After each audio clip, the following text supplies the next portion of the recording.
you were saying that since we started preparing for OET, it's really helped you at work. So can you give me an example?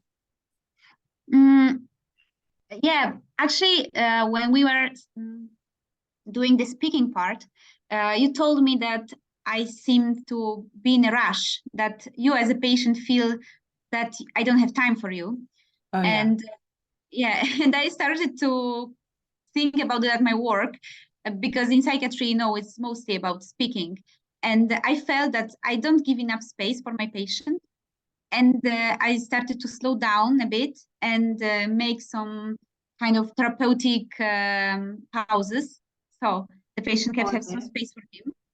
And I started to notice that they share more with me. I had to write some short message to the cardiologist.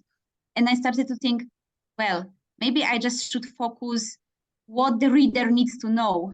What is Oh, the most well done. Brilliant. Because that's a skill that we've been really working on, isn't it, in our writing? So, yeah. how has that impacted you and your colleagues, do you think? Yeah, for sure. It saved my time and saves the other doctor's time. And the other thing I wanted to ask you about was at the beginning of our course, quite early on, we identified that you had a bit of a problem with your stamina and your ability to concentrate for long periods of time. So do you feel like that's improved? Yeah. I mean, I remember that it was difficult for me to focus for more than 1 minute, especially when I was listening. It was a nightmare.